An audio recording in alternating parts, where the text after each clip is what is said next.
So this session is a panel discussion about mechanisms of injustice and achieving equity in pain research and clinical care.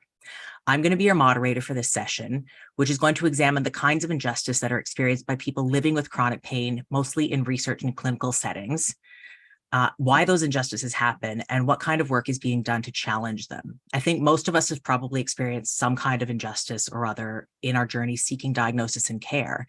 And these injustices are magnified for people who experience additional kinds of marginalization. I'm delighted to welcome Dr. Anna Hood and Therese Lane. Dr. Hood is a lecturer in psychology at the Manchester Centre for Health Psychology at the University of Manchester in the United Kingdom. Her research focuses on understanding how social systems and injustices contribute to the experiences of people living with pain and on understanding potential mechanisms for creating justice to eliminate pain inequities. Therese has lived with pain and arthritis since her mid-teens. Among many other things, Therese is currently a steering committee member with the Canadian Arthritis Patient Alliance, a patient partner with the Chronic Pain Network and the Pepper Project, and a member of the Canadian Pain Society's Equity, Diversity, and Inclusion Committee. Therese's own experiences with addiction and mental health challenges have made her a passionate advocate for improving access to pain care for those who face additional barriers to care, including people living in poverty, women, and those most impacted by social injustices. Welcome to both of you, and I'll now pass the virtual mic over to Anna.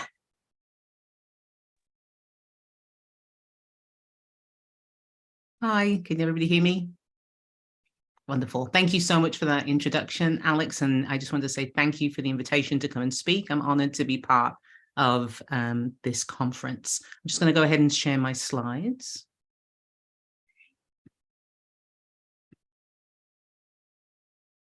Okay, hopefully everybody can see those now. And we'll just go ahead and just give a short introduction to really thinking about these mechanisms of injustice. So one of the things I start with, and I think is important, is because honestly, even talking about racism can make people feel uncomfortable.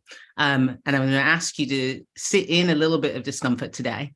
Racism exists, and that's something that you wouldn't think I'd have to start a talk with, but it is often something I do.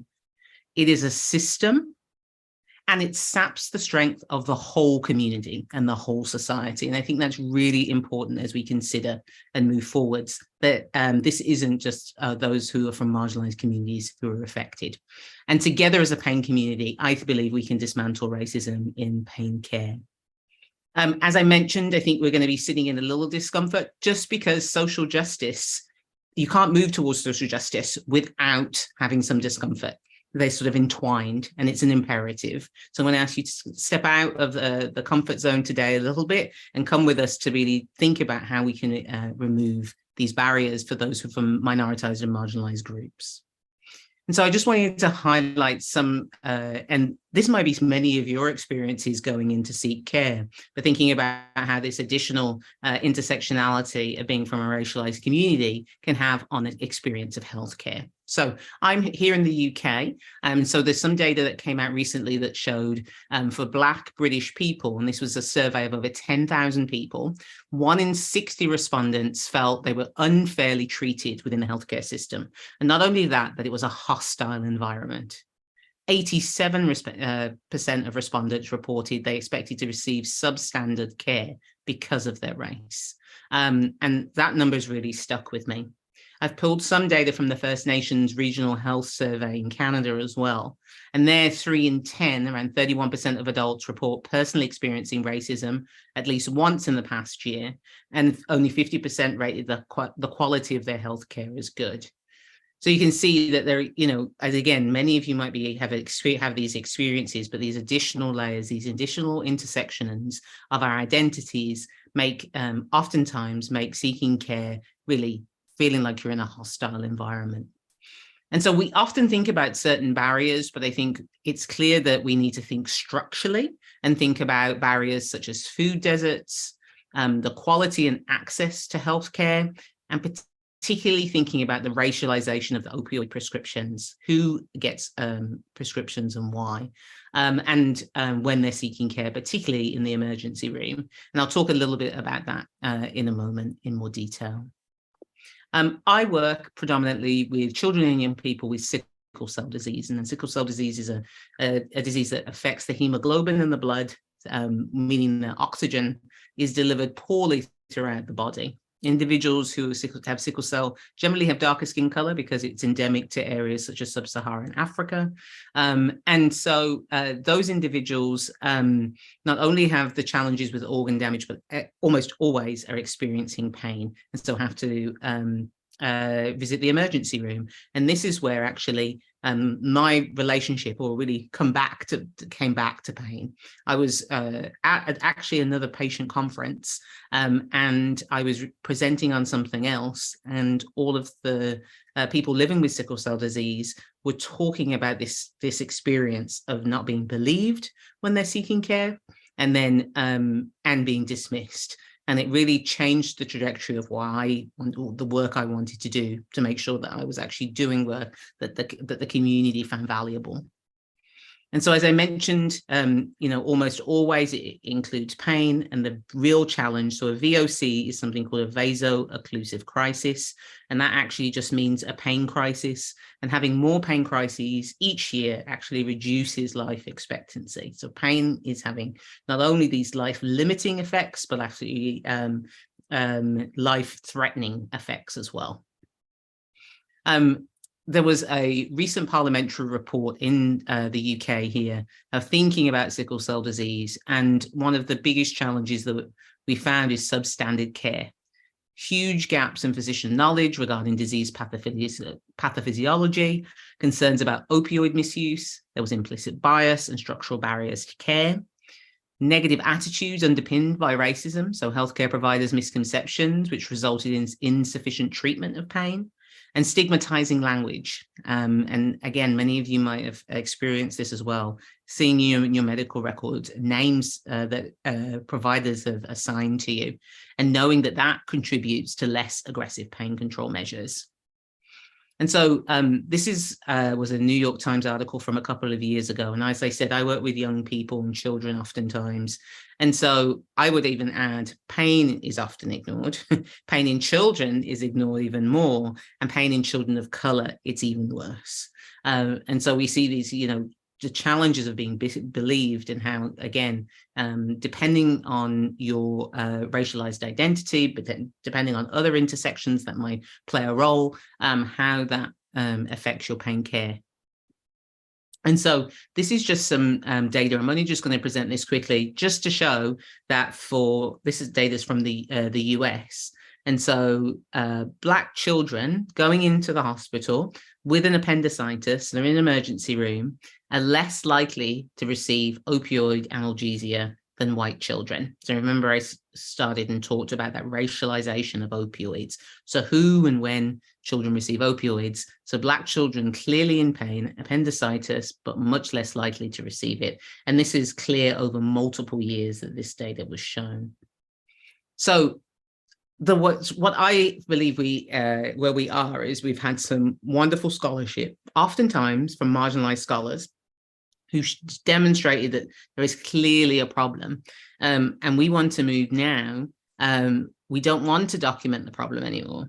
We know we have a problem. Racism exists. As I started this, we need to start looking at interventions to fix the problem. There have been some frameworks that I'm going to describe that are really thinking about this. And one of them, as I mentioned, is intersectionality. And this is a recent paper. This QR code, if you click to it, will take you to this paper from McGregor. And it's thinking about, as I said, these intersections. I'm talking about racism because that's the area that I work in. But by no means does that mean that, all of these different intersections, being from the LGBTQ TI communities to spirit communities, the sexism, ableism, all of these can intersect depending on how, where you are. I work with a wonderful scholar who, her name's Vanny Mather, and she talks about person, place, and time, and how you being a particular person at a particular time in a particular place has an effect. So we have to think about these intersections. This is so this paper was actually led by the scholar Vanni Mather that I mentioned. I was also on this work, and this is led to, and what I'm talking about today, these mechanisms of injustice. As you might have all have experienced, oftentimes myself, pain researchers, pain clinicians are focused here. What are these individual emotional, behavioral, and biological responses that are contributing to pain outcomes, and not thinking about the interpersonal injustices you might have experienced, structural injustice in terms of the healthcare, environment, social institutions, and cultural stereotypes, the social political climate, and the systems of oppression. And to understand and improve pain outcomes, we believe that we now need to stop only focusing here, but need to focus on all of these aspects that make up the person with lived experience and how they manage their healthcare. Everybody has to go through this. Some people, I always think of it as sort of a soup, and some people are in a boat, and some people have a paddle. Some people can fly over, but everybody has to go through it, and we go through it in different ways. And we have to start considering that to improve pain care. And so, again, as I said, there's researchers, clinicians, a diverse group of people who are coming together to start considering this so we can improve pain care. This was a couple of years ago. We put together these 3 papers thinking about pain research, really this call to action for our colleagues, my colleagues, reframing how we consider study designs, what we're asking people, and how we have a shared commitment for engaging communities from the very beginning with the research question, having diversity both in our teams and in the samples, and disseminating this in partnership with the people with lived experience for who we serve. And this is that, so this is all part of that team. And then what that work led to was thinking, how can we think and model this and model racism as this driver of some of the intersectionality challenges that we see and those pain outcomes. So this is that team, this wonderful group of women. And we are psychologists, physiotherapists, sociologists, anesthesiologists, epidemiologists. So we come working, some of us work clinically, some of us work in research. So we said, this can no longer be just one thought one way. We need to move away from the biomedical model. We've got to start thinking about this holistically and coming together. And so one of the things this model really promoted was thinking about racism-based traumatic stress.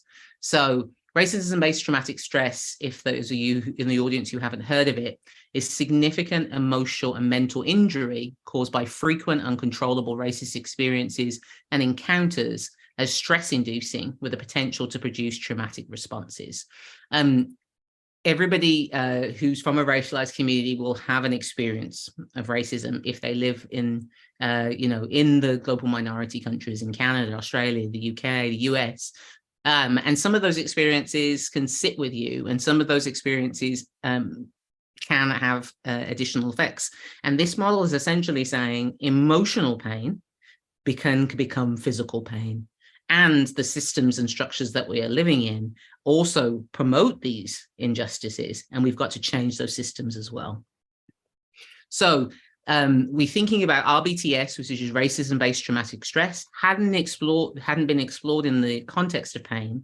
And so the model is the restorative model, and it's important that we think about moving towards restoration. And so the model is racism exposure and trauma accumulation perpetuate pain inequities, how we can advocate for change. And that model says, let's look at the models of racism and pain and demonstrates that they share a contribution and maintain chronic pain for racialized individuals. And so this is a paper we published earlier this year. And so this is the model. And it really, as I said, here's the model of racism, right? And you can see such similarities with our models of pain. So this is, the models that us as researchers use, but nobody had thought, let's put these things together before. And that that everybody's sort of experiencing these trauma, right? There's these trauma symptoms, both prior to experiencing pain, during experiencing pain, and when seeking care, that then come together to maintain inequities. And we have too much of a focus on individual processes and not enough focus on intersectionality. And we say that us clinicians, researchers, we as providers need to move towards a path towards restoration. So we understand structural and institutional change and value intersectionality. So this model is very much about not asking the person with lived experience to change, the system needs to change. One thought in the restorative model, I just want to give you an example, sort of a tangible example, is to think about prayer, or really even spirituality. And it's often conceptualized within the literature that, that I'm part of as a passive strategy. And I would say prayer is not, and spirituality are not equivalent to attempting to escape or deny pain. And quite frankly, people from racialized groups are actually really good at knowing when to be active and when to be passive. Have a think for yourself, right? You know when to say, oh, this thing I'm just going to let go. And this thing I've got to call out. You can't do that every time. Those are active and passive strategies. And actually research has shown that prayer to God, whether recited or listened to, can be beneficial for individuals in pain procedures. So myself and a colleague, Mary, are working on really thinking about spirituality and religion and how they can sort of in our, biomedical model, they don't fit, but we can think of them as what people are doing and how we can move forwards. The other thing that is required of clinicians and researchers is cultural humility. You may have heard of cultural competence. This builds on that because I feel we can't be competent in everything. Nobody can. So it's actually sharing power and listening to the person with lived experience. And that requires openness, humility, and self-awareness, and talking about the fact that the power imbalance exists, even mentioning it, right? It strives for mutual empowerment, respect, and lifelong learning. And it's a process where it just keeps going, self-reflection and self-evaluation. We are challenging misconceptions. Science is completely objective, as if any researcher is bringing something of themselves to research. And oftentimes, I will share with you, as a racialized scholar, people will say, well, you do this work because of this. Yes, but you also do the work that you do because of who you are. And it's part of the studies that you do. And there isn't that, bi-directional acknowledgement. The second misconception I come up a lot against is anti-racism, is socio-political, so puts in bias and reduces rigor. And I say we're not actually that rigorous if we're not including everybody who's experiencing pain in our samples. We're only looking at a slice of the group, and we're not including everyone. So we have to have advocacy and consider anti-racism so that we can increase our rigor and impact. Oftentimes, this works through, particularly in research settings, is co-production. Some of you may have been involved in research. Some of you may have thought about it. I would infer that there are, research studies that will do more or less involvement from people with lived experience. Co-production is at the very high end, very beginning. What driving the research question from the person with lived experience requires being human and valuing diversity of knowledge. I am not the only expert. In fact, I'm definitely in some spaces, I'm not an expert at all. I'm there to listen and be a conduit to get that information out. And that's so that requires honesty and trust, right? That I'm going to do what I'm saying I'm going to be doing. Being inclusive, so removing barriers to participation and recognizing people's strengths and supporting their development. Being transparent, right? Knowing that power imbalances exist. And so how do we share responsibilities? How do we share, like, I have knowledge here because this is my training, but you've experienced this. This is your life experience. So how do we bring that together? And it's challenging sometimes, and continuous reflection. But honestly, what I can share from my experience is it's so rich. The work that I do, once I've made sure that this is actual co-production, is richer than any other work that I do, and I actually feel closer to answering the questions that are important to people with lived experience of pain. So just finally, before we bring in Therese, I just want to say, what can pain clinicians do? I believe we can be advocates. We can work together to mitigate trauma and injustice. We can use humility and openness to make sure we're making a space for experiences of discrimination and trauma. We can make sure to use language to support families in these therapeutic practices of moving towards a life lived either with pain or without pain, but a life that is fulfilling and meaningful. I, as a clinician, and I asked my colleagues to do the same, examine our identity, relationships, power dynamics, our privilege in relation to others, and that's increasing self-awareness of marginalized communities, and understand discomfort is necessary for social justice. Avoid replication of oppressive actions. I oftentimes say, I always hear, well, there's mistrust. It's justified mistrust, right? There's been this history of harm, right? So we don't want to be replicating those actions. And so that's how we confer a sense of safety and trust in that. I believe it's actually a therapeutic relationship. I'm a clinical psychologist by training, but I believe in this pain community that it needs to be that as well. I will say, as to there's my details, and obviously I'm in the feed loop for any questions, but I'm happy to stop there so we have enough time to have a conversation with Therese and then bring in your questions as well. I'll just stop sharing there. And I welcome in Therese for our conversation. Thank you, Anna. That was great. One thing I would like, which I found interested on your slides, was your model team, and you didn't have a patient partner in there. And I'm just curious as to why that wasn't involved. No criticism, I'm not criticizing, just curious. No, and I think I think it's an excellent consideration. I'm trying to think for that particular work. So a lot changed in that work. I will say for the majority of the work I do, there is a patient partner. And so there is pieces missing from that work that changed.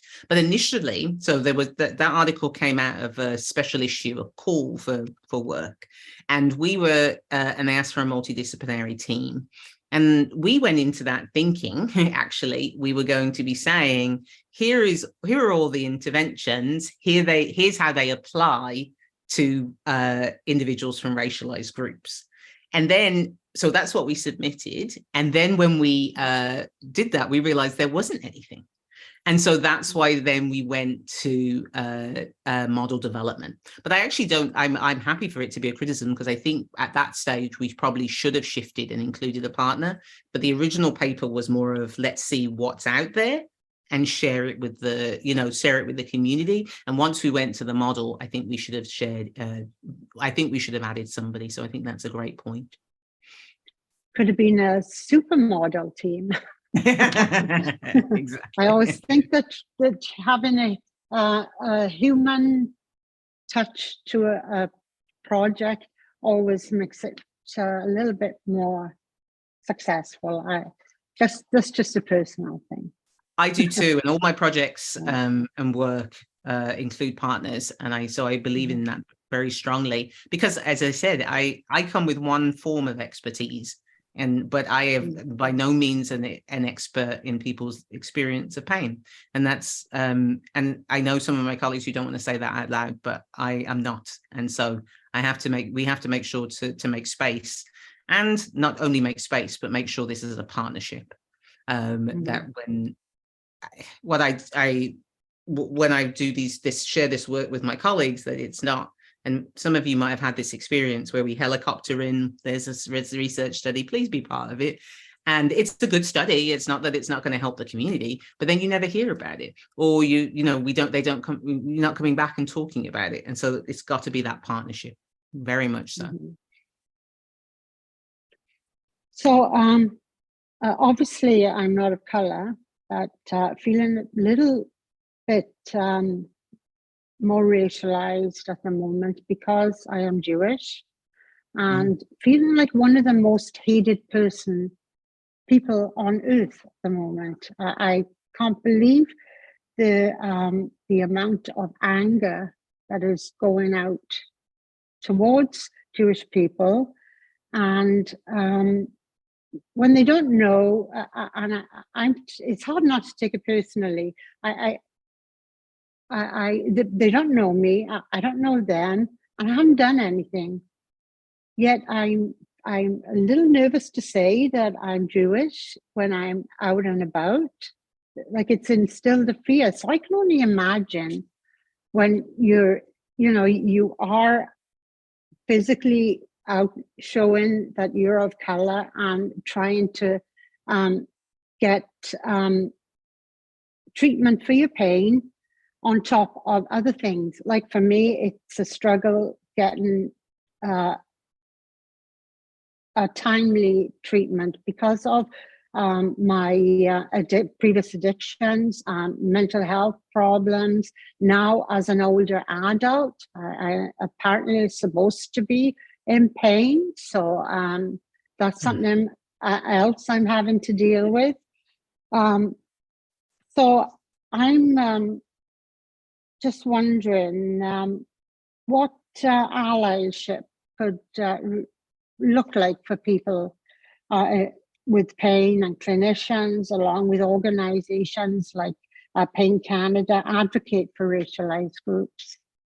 Yeah, well, thank you for sharing, Therese. I think that's really important to think about the different ways people can be racialized, because I think oftentimes we don't consider, excuse me, all of those aspects. I think depending on who you are and where you are, allyship can look different. So I'm going to actually share an experience from a mother of a young boy with sickle cell disease who shared this story with me. So she was at the hospital with her son. She is a Black Nigerian woman, lives here in the UK. But she saw another young mother, a Black woman, with her son. Actually, her son has epilepsy. The son had epilepsy and was experiencing seizures.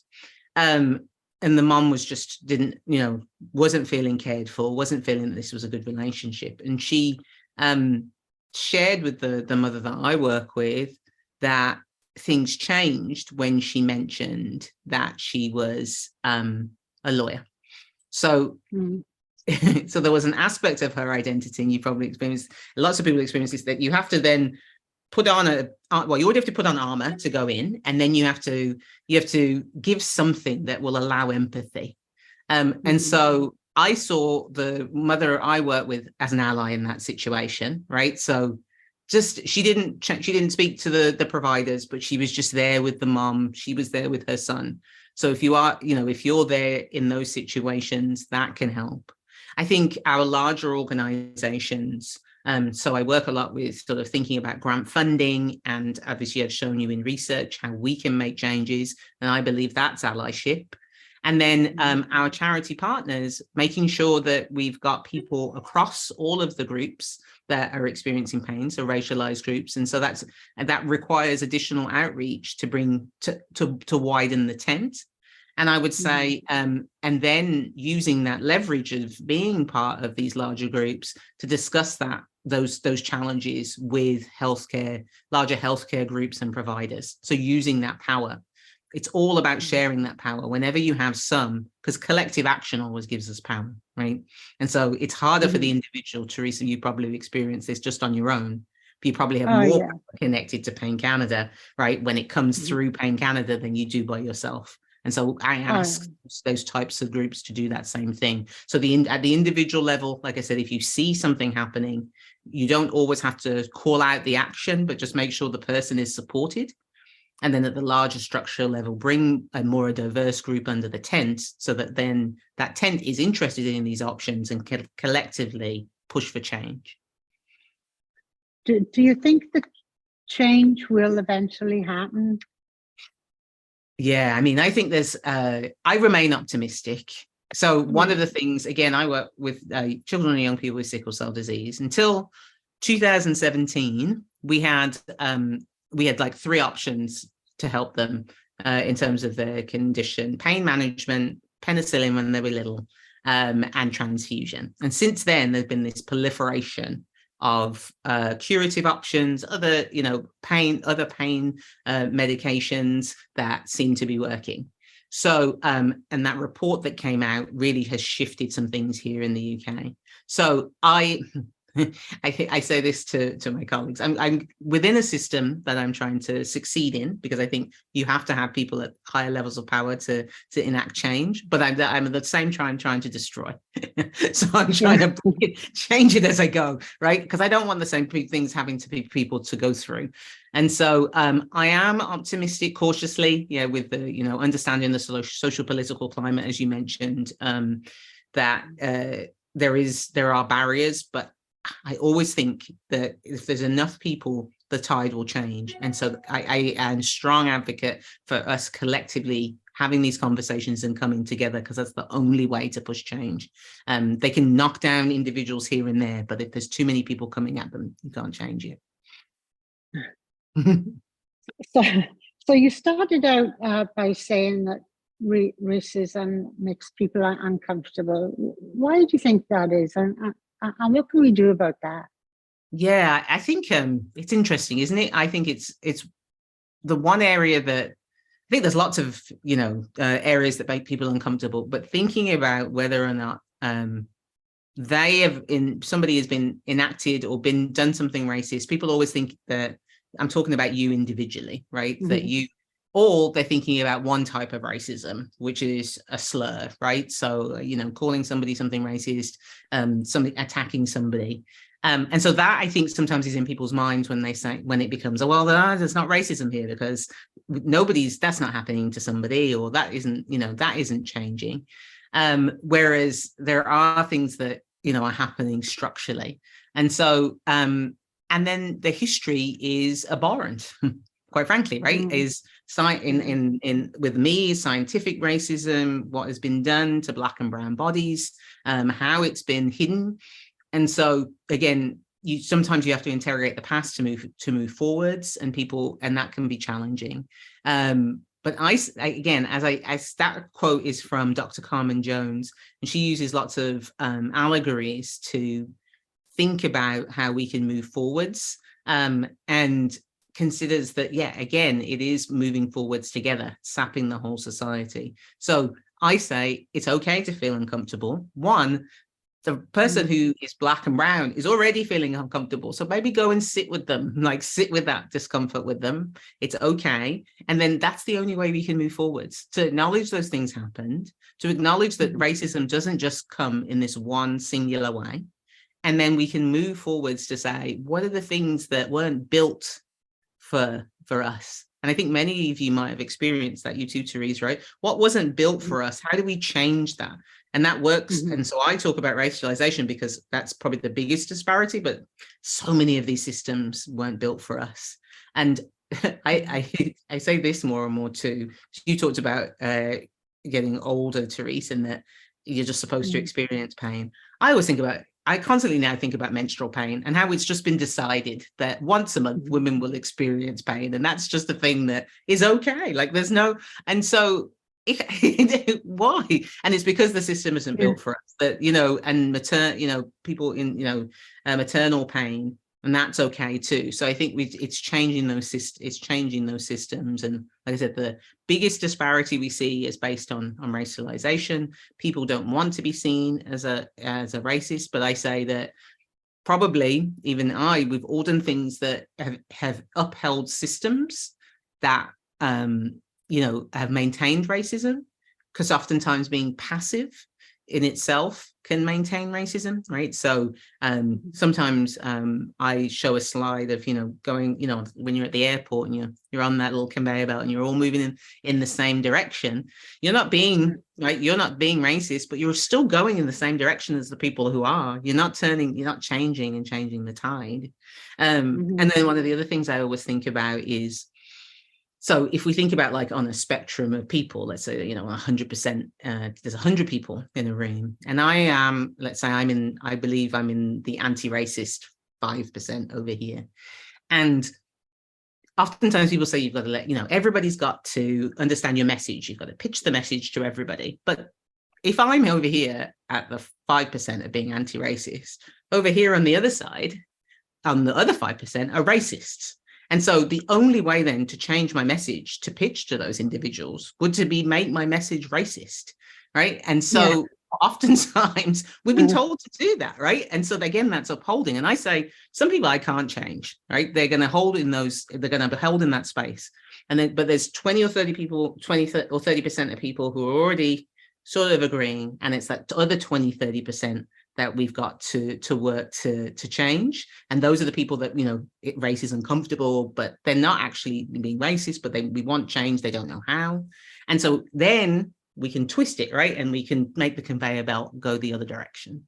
And so that's generally my goal. I think that I don't know.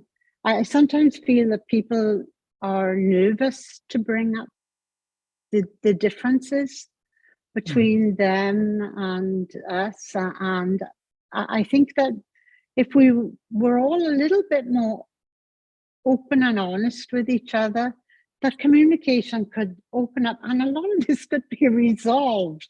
I mean, beneath our different labels, we are human. And I think most people are for the greater good. I do. Yeah. And I know we're all born that way. I mean, I actually did. It wasn't until I came to Canada that I experienced racism. I hadn't seen it. I mean, I'm from Wales. We didn't have back in the 80s. We didn't have a lot of Black people around us, but we did, and we had Asian, and we had Jews and Catholics, and it's we were all sharing a space. There was nothing, and until I moved into Canada did I see this, and it horrified me. And it still horrifies me. Yeah. Because we are all basically, you know, the same underneath. Yeah, agreed. I think so similar for you. So I live here in the UK, but lived in the US for a long time, over 15 years, and then moved back to the UK. And I should say, one of the reasons I use the terms like racialized and minoritized, first, it's a system, right? But also because I am racialized differently in the UK and in the US, but I don't change.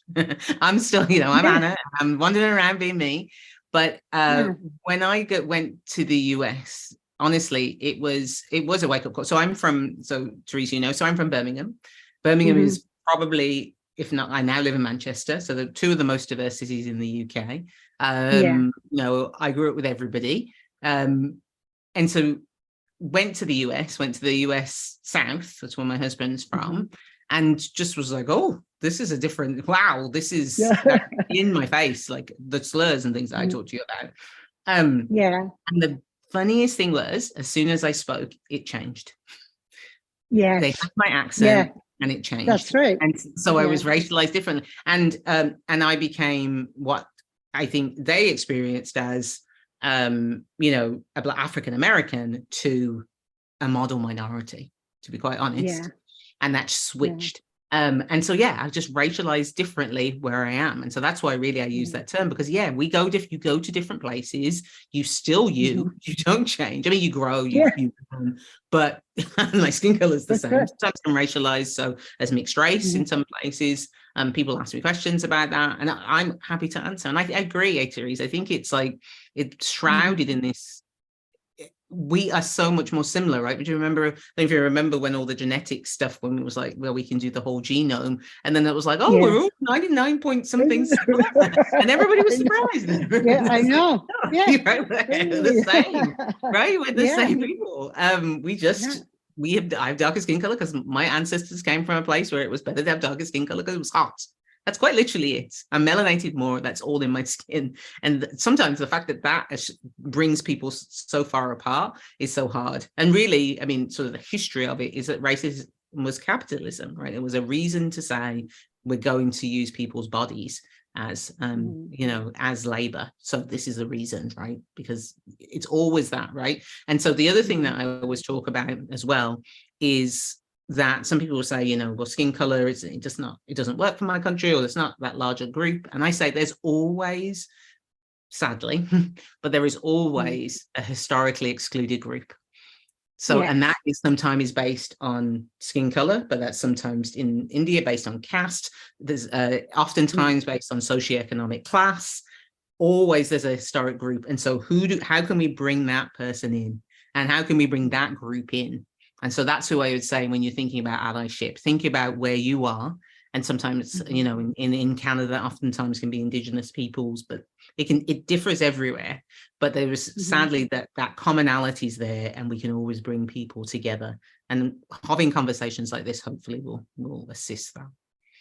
Yeah, I think my my view on that is I just do the best that I can do today, and I think if you have love in your heart and you genuinely care about people, you can't go far wrong. And it just takes one person, and you can be like a power of example to people around you.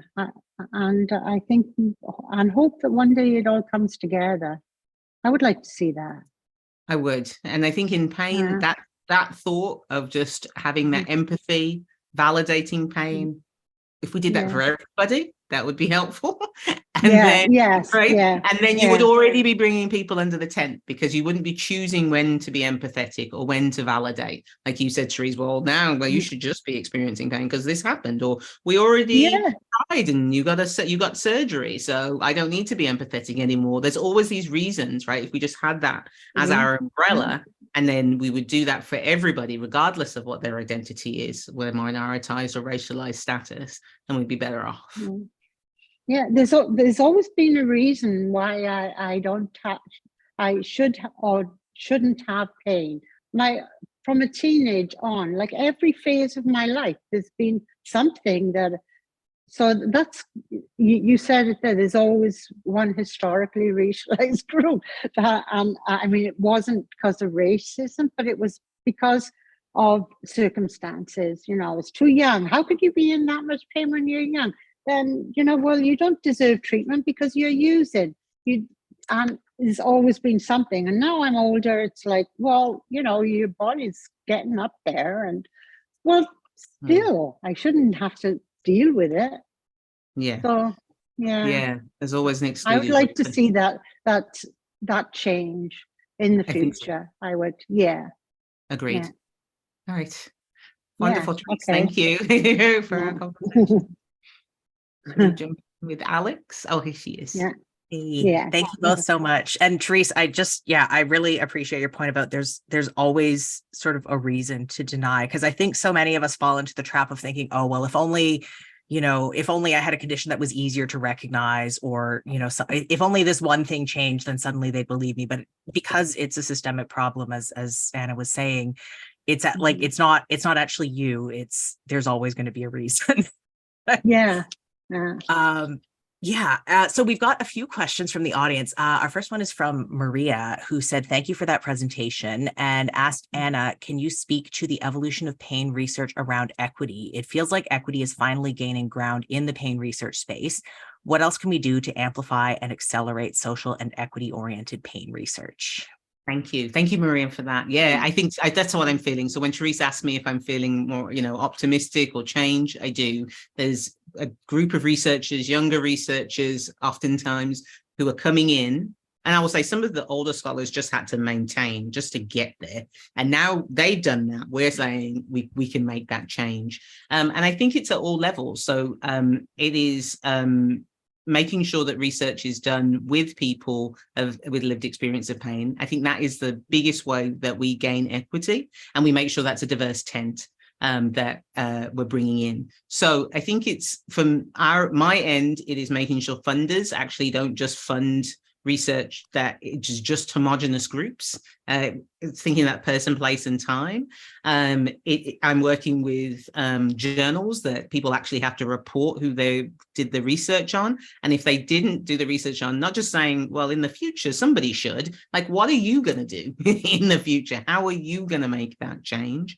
And as I said, asking our organizations and charities to think about how they can support and make sure that they're diverse within their ranks and are supporting researchers who are doing this work. So yeah, I think we've got to come at it from a lot of aspects, Maria, but I agree. I feel more optimistic.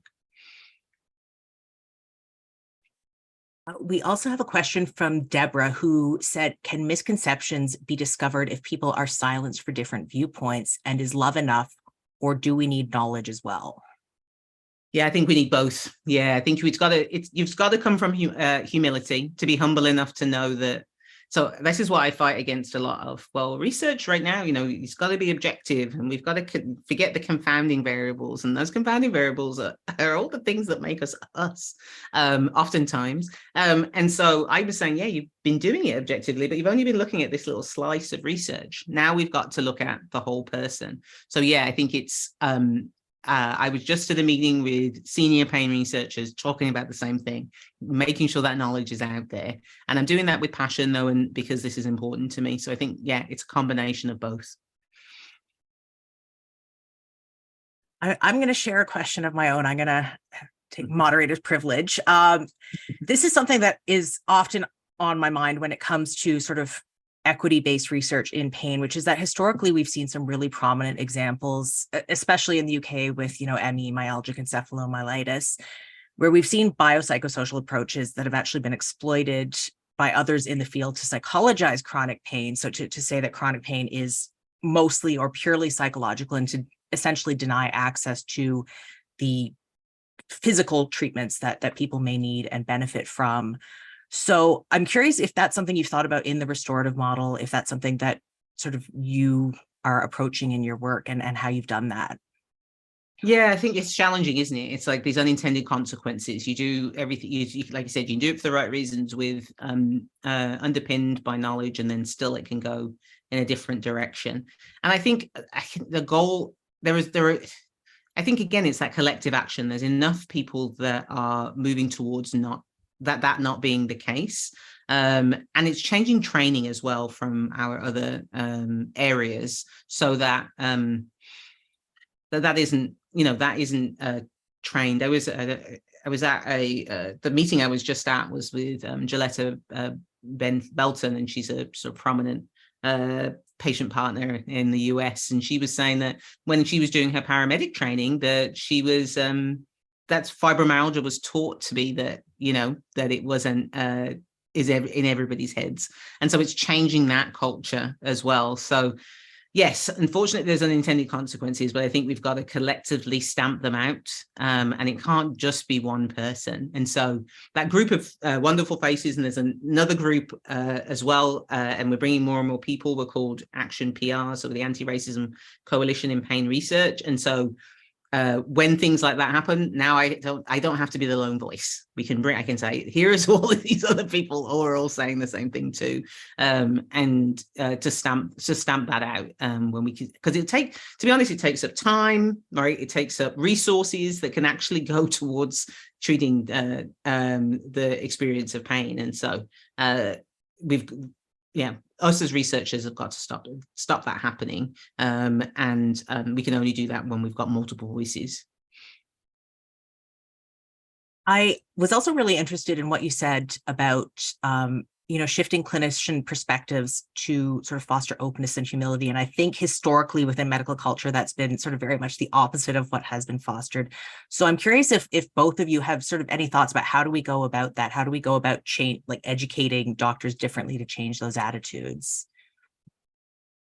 I'll let Therese go first, as I've been talking.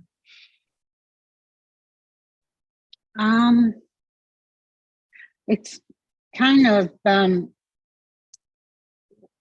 I guess, for lack of time that you have with your doctor to really say what is going on. I don't think it ever gets to that stage. I never it seems that we're only allowed to talk about one thing. And I think that needs to change. I don't know. We need more doctors, so doctors can do doctoring. They need to sit and listen, really listen to their patients. They need to have more, I don't know, more training around that or something. The need to really listen and to not jump to conclusions, not to predetermine what you think it is, but to just listen, because there's usually something else going on too. That's what I find. And it all comes together, and it would all make sense if they only spent the time with you. That's what I have to say, yeah. But we need more doctors, and so they can give them more time. It's funny how often I think time comes up in conversations around doing equity well. Like this is my sort of day job. We have a lot of discussions around implementing equity. And so often the theme that comes up too is it takes time. And so often that is really hard to sort of carve into these systems as well. Yeah, because what do you do in the meantime? Well, Yeah. well, you have to wait. Yeah. I think there's I agree with Therese completely. I think there's a real aspect of time. In the work I do, takes longer to do research, right? If you're asking more people. I think in terms of training, so a PhD student who I supervise, her project, we're looking at EDI communication within medical training. So we're thinking about taking that whole step back into medical training. What are clinicians, what doctors taught in that setting, and what things do we need to add and change, and how can we move towards more of the shared decision making model? So we're doing work there. Some of that is both in person. I've done projects where we've used VR in sickle cell. So we've actually the responses of the families would change if it wasn't a shared decision making model. So actually training, and actually I'll share that the clinicians there asked for that. They were like, we want to do this better. We just haven't got the training. And so we train. So that was part of it as well. So adding in that. So that would be the other piece that I would say, is that we're doing more of that, understanding what they are being trained, what things we need to add in, and culture, and to add cultural responsivity. And I should also share, I think of it as cultural responsivity, because I'm all about just doing the same thing for everyone. Because then if you did the same thing for everyone, you wouldn't be picking who, and not oftentimes, I shouldn't say this isn't explicit, right? We're not saying I'm only going to treat you well sometimes, but most of the time, I don't think that's how we are as people. But that's, how we've been sort of conditioned and how we've been socialized to have these responses. So I think if we just say, do all of this for everyone, then that can work towards change. So yeah, I think that's really important. I always feel it's easy to like the likable. It's a little harder when things are a little problematic, but I think that needs addressing. And I think we're getting close to time, and we have so many people just sort of saying thank you in the Q&A for this session. And I just wanted to finish up with a comment from Jenny, who said, thank you, Anna and Therese, for this important conversation. I facilitate Pain BC's BiPOC peer support group for people with pain. We've had considerably lower numbers of attendance in comparison with our other identity-based groups, so 2S, LGBTQIA+, young adult. It often feels that race is almost sort of in quotes too large to tackle as a person living with pain, despite the very real additional challenges. However, I notice a difference in my body when I'm in a group of people of color versus mixed group versus a mostly white-bodied group. Well, thank you for sharing that. And I think, and that's sort of how we think about the restorative model. And I was so sharing a conversation they had and talking about how we can make these changes. The person came back with, but it's this and it's this, and so it's too complex. And I'm like, but we're not even doing the one thing, this really easy thing here. So let's forget all the complex thing and just do this one thing first, this really easy thing, and then let's build it out to complex. So I think, exactly as the question was asked, it's this feeling that it's all of these things, and yet it is complex. But if you're not doing anything, let's take a step towards, even if it's a small step. And that's why I ask of people today, take a small step towards what we need to change. And then things will grow from there, because you'll collectively start adding people, because people will see that you want to change the direction of that conveyor belt. Yeah, there's nothing quite like being validated. Oof, there isn't. It goes a long way on mentally, physically, spiritually, emotionally. It really goes a long way. And that's, how hard is that to do? Yeah. Just letting somebody know you've been heard. I hear you. Yeah, I think that's critical. Yeah, really, really important, Therese. Yeah, if we did that more, I think we'd be in a much better place. Yeah. All right, we are coming up on time. So I just want to thank you both so much for this conversation. I think this was so important, and thank you both for sharing your experience and your expertise. We are now going to take a break for 15 minutes, and then the next session after that, coming back at 2:15, so I guess we're taking a break for 17 minutes, will be a 30-minute gentle pain care yoga session. So if you'd like to join that, please go to the next session listed for today on FeedLoop to participate. And again, thank you both so much. Thank you to our sponsors, and thank you to everyone who was here today and who shared their thoughts and their questions.